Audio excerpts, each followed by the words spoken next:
ಅಲ್ಲ ಈಗ ನೋಡ್ಕೊಂಡು ಬಂದೆ, ICUಗೆ ಶಿಫ್ಟ್ ಮಾಡಿದ್ದಾರೆ. ವೈದ್ಯರು ಹೇಳಿದ ಪ್ರಕಾರ ಈಸ್ ಕಂಪ್ಲೀಟ್ಲಿ ಆಲ್ ರೈಟ್ ಅಂತ ಹೇಳಿದ್ರು. ಆಮೇಲೆ ನಾನು ಹೋಗಿ ಮಾತಾಡಿದಾಗ ಅವರು ನನ್ನನ್ನು ಗುರುತಿಸಿದ್ರು, ಮಾತಾಡ್ಸಿದ್ರು. ಅಂದರೆ ಮಾತಾಡ್ಸಿದ್ದಿಲ್ಲ, ಅವ್ರಿಗೆ ಪೈಪ್ ಇದೆಲ್ಲ ಹಾಕಿದ್ರು. But she is completely all right, she will come back normally ಅಂತ ಹೇಳಿದ್ರು.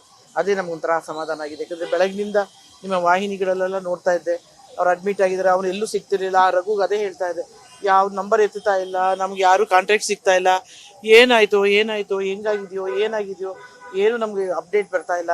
ಯಾರಿಗೂ ತುಂಬ ಜನಕ್ಕೆ ಅವ್ರು ಎಲ್ಲಿದ್ದಾರೆ, ಯಾವ ಹಾಸ್ಪಿಟ್ಲ್ ಅಂತ ಗೊತ್ತಿಲ್ಲ.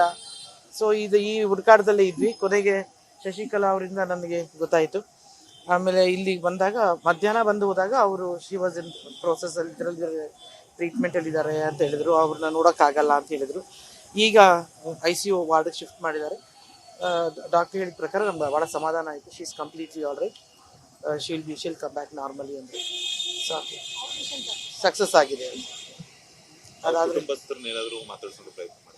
ಅವ್ರ ಮಗ ಒಬ್ಬ ಗೊತ್ತು, ಅವ್ನು ಬರ್ತಿದ್ದಾನೆ, ಇನ್ನೇನು ರೀಚ್ ಆಗ್ತಾನೆ, ಪುರೋಹಿತ್. ನಮಗೆ ಕಂಪ್ಲೀಟ್ಲಿ ಆಲ್ ರೈಟ್ ಅನ್ನೋದೊಂದೇ ಅಷ್ಟೇ ನಮ್ಗೆ ಒಂದು ಸಂತೋಷ ಕೊಟ್ಟಿರೋದು. ರಘು ಒಬ್ಬ ಗೊತ್ತು, ಅವ್ರು ಬಿಟ್ಟರೆ ಬೇರೆ ಯಾರು ಅವ್ರ ಮನೆಯವ್ರು ನಂಗೆ ಪರಿಚಯ ಇಲ್ಲ, ನನಗೆ ಗೊತ್ತಿಲ್ಲ. ಹೇಮಮ್ಮ ಶಿ ಈಸ್ ಆಲ್ವೇಸ್ ಒಂಥರ ನಮಗೆಲ್ಲ ತುಂಬ ಅಂದರೆ ಎನ್ಕರೇಜ್ ಮಾಡೋದಾಗಲಿ, ನಮಗೆ ಸಪೋರ್ಟ್ ಮಾಡೋದಾಗಲಿ.